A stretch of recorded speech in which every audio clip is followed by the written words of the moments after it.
Hey everyone, and welcome. Today, we're diving into a huge topic that honestly affects every single one of us, information security. So let's get right into it and figure out what it really takes to protect our digital world. I mean, just stop and think about that for a second. Every single day, there are countless threats out there trying to get at your company's data, and let's be real, your personal info too. So what's actually standing in their way? Is it just a password? Or is there a whole lot more to it? Well, the truth is, real security isn't just a single lock on a door. It's got to be a comprehensive, multi-layered system. And for this explainer, we're going to run with this idea of building a digital fortress to see how all the pieces fit together. All right, so every fortress is built to protect something valuable, right? For us, that's information. But what actually makes information secure? Let's break down the three qualities we're trying to defend. These three things, these are the crown jewels.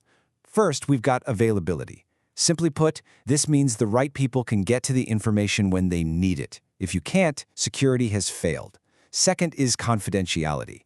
This one's pretty obvious. It's about keeping secrets secret. And third, you have integrity. This is all about making sure the data is accurate and can be trusted. Just imagine if someone could sneak in and quietly change the numbers on a financial report. Yeah, not good. A security failure can hit any one of these. So now we know what we're protecting. The next logical question is, who or what are we protecting it from? It's time to meet the bad guys trying to storm our castle. First up is the old classic, the virus. You can think of it like a biological flu for your computer. It hops from machine to machine, usually hiding in things like email attachments. Its whole purpose can be anything from just slowing things down to completely wiping your data. Next on the list is the worm. Now, the key difference here from a virus is actually pretty interesting. A worm doesn't really care about corrupting your files. Instead, its main weapon is just pure replication. It copies itself like crazy across networks, so fast that it can totally overwhelm servers and shut them down with traffic alone. And then, of course, there's the Trojan horse, a true master of disguise. You think you're downloading something cool, a game, a free piece of software, but hiding inside is some nasty, malicious code. You literally open the gates for it, and once it's in, bam, it can start stealing your data or even let a hacker take control of your computer. Ransomware is a particularly nasty one you hear about all the time now. It's basically digital kidnapping. The software locks up your files or your entire computer and makes them totally useless. And then the attackers demand a ransom, usually in crypto, to give you the key to get your stuff back. And finally, we have phishing. This one is all about trickery, or what we call social engineering. It's that fake email that looks like it's from your bank or from a shipping company, trying to get you to click a sketchy link and enter your password or credit card info. It's an attack on the person, not just the technology.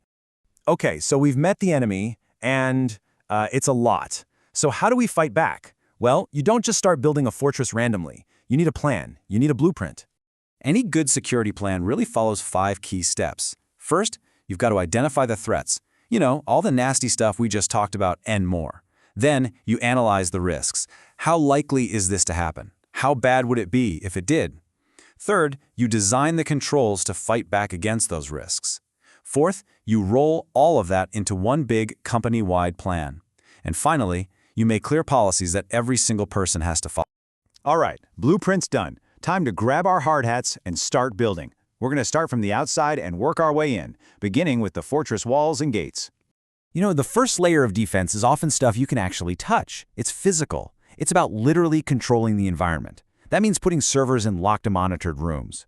It means having fire suppression systems, and even just making sure the room has the right air conditioning to protect the hardware.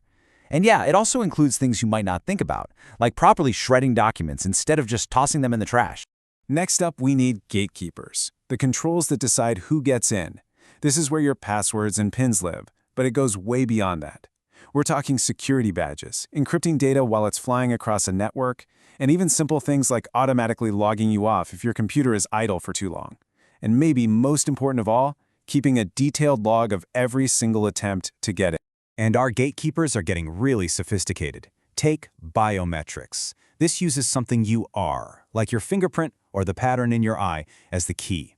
It's an incredibly powerful way to prove you are who you say you are, because let's face it, it's a whole lot harder to steal someone's fingerprint than their password. So just getting past the gatekeeper doesn't mean you have free reign. Nope. Once you're inside the fortress, there are a whole new set of rules and controls that determine what you're allowed to see and do.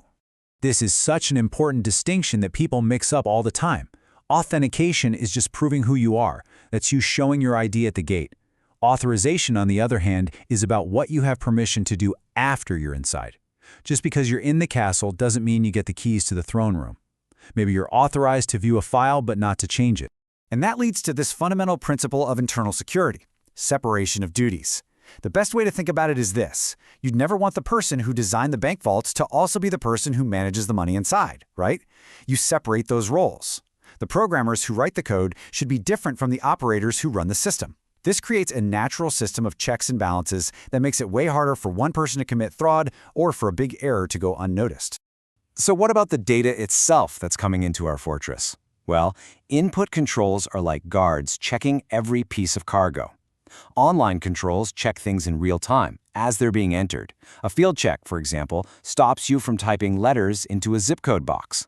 Batch controls check big groups of data at once, like making sure the total dollar amount of a batch of invoices matches a pre-calculated number before it gets processed.